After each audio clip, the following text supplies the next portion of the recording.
मुझे लगा कि गंदी हो गई होगी। अरे कैसे गंदी हो गई थी, उसे तो मैंने पहना भी नहीं। हे भगवान, इस लड़की के कपड़े धोने की आदत से परेशान हो गया हूँ मैं। जितना तो घर में राशन नहीं आता उससे कहीं ज्यादा डिटर्जेंट पाउडर का खर्चा है। इसकी शादी करवा दो, शादी।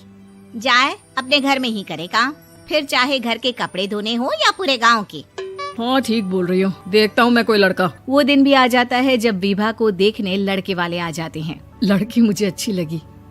होने वाली सास कहती है, बेटी अगर कुछ पूछना है तो पूछ लो। वैसे तो हमारी लड़की बहुत ही शर्मीली है, जो बोल दो वो मान लेती है, इसे क्या पूछना होगा। अरे कैसी बात कर रही हो माँ, मुझे इन लोगों के घर रहना है, सवाल तो कई है। हाँ हाँ बेटा पूछ लो ना, क्या पूछना है। आप लोगों के घर कपड़े कौन धोता है? सास का मुंह बन जाता है। देखो अगर तुम ये कहना चाहती हो कि तुम्हें कपड़े धोने नहीं आते तो सुन लो, कपड़े मैं ही धोती हूँ, लेकिन तुम्हारे आ जाने के बाद मैं रुमाल तक नहीं धोऊंगी।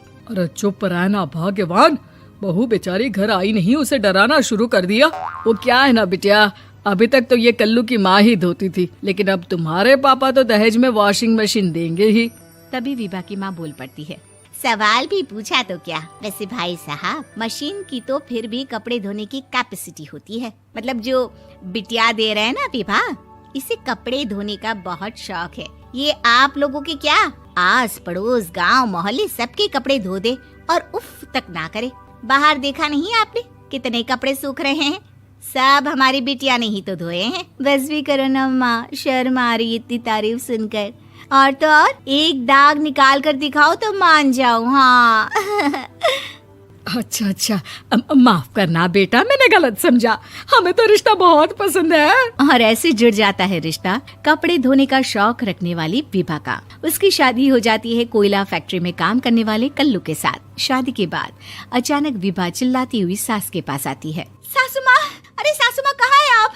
ये तो धोखा है, धोखा दिया आप लोगों ने मुझे। इसे ससुर के चक्कर के बारे में पता चल गया।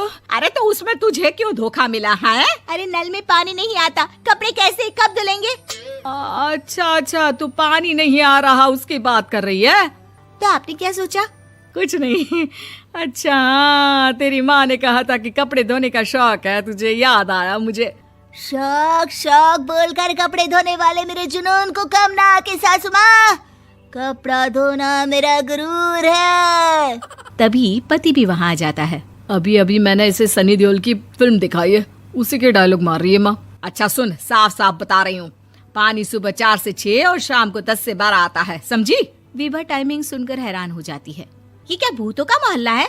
सुबह 4 बजे उठकर कौन कपड़े धोता है? 4 बजे टंकी में पानी जाता है, फिर सारा दिन धोना ना, किसने मना किया?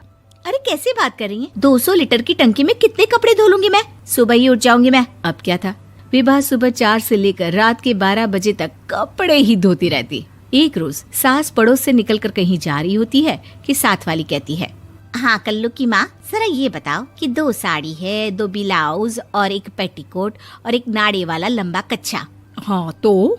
अरे तो क्या, कितना लोगी धुलाई ये बताओ। धोबन दिख रहे हैं हम क्या? हमारे पति सरकारी नौकरी से अभी अभी रिटायर हुए हैं और बेटा सुपरवाइजर है कोयला फैक्ट्री में। धोबन समझ रखा है हमें? हाय रे कल्लू की अम्मा, माफ कर दो, वो तो मोहल्ले में यही सब बता रहे थे कि तुमने बहू को कपड़ा धुलवाने के काम में लगा दिया है। सास को पड़ोसन की बात सुनकर गुस्सा आ जाता है। वो घर पहुंचती है जहां घर के बाहर ही इतने सारे कपड़े सूख रहे होते हैं जितने कि किसी धोबन के घर पर। अरे ओ कल्लू की दुल्हन, बाहर निकल। माँ जी यहीं आ जाओ, बाथरूम में चादर धो रहे हैं हम। अरे अभी हम धोते हैं, तुमको बाहर निकलो। ये आस पड़ोस वाले बोल रहे हैं कि हम बहू से कपड़े धुलवा कर उसे कपड़ा धोने वाली बना दिए हैं। अरे छोड़ो ना माँ जी, किन लोगों की बातों में आती हो?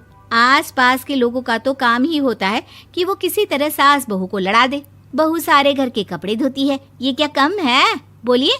सास को भी लग जाता है कि वो बहू का ये सनकीपन नहीं छुड़वा सकती, इससे अच्छा है कि खुद ही चुप हो जाए। एक रोज सास और बहू मंदिर जाते हैं, जहाँ सास की साड़ी वहाँ खड़ी भीख मांगने वाली से मिलती है। माँ जी क्या बात है, आपकी साड़ी उस भिखारन से कितनी मिल रही है ना? हाँ देखो तो दोनों की साड़ी मिल रही है। क्या बात है कल्लू की अम्मा, तुम खुद को तो अफसर की बीवी बताती हो और ऐसी सिंपल सी प्लेन साड़ी पहनकर घूमती हो। सिंपल और प्लेन नहीं है ये साड़ी। तो क्या सोने के धागे से फूल बने हैं? कुछ भी सासू माँ, कुछ भी। हाँ, बने थे इस साड़ी में सोने के धागे से फूल। मेरे पति लेकर आए थे मद्रास से स्पेशली मेरे लिए 10,000 की। ताहे भाई साहब इस भिखारन के लिए भी सेम टू सेम साड़ी लेकर आए होंगे 10,000 की। सास उस वक्त कुछ नहीं कहती, लेकिन बहू के साथ घर आती है और अलमारी से एल्बम निकाल कर लाती है। ये साड़ी देख रही है, ये वही साड़ी है जिसे मैंने अभी पहना था। इस साड़ी में ये जो चमकदार फूल दिख रहे हैं ना, ये सोने के धागों से काढ़े गए हैं।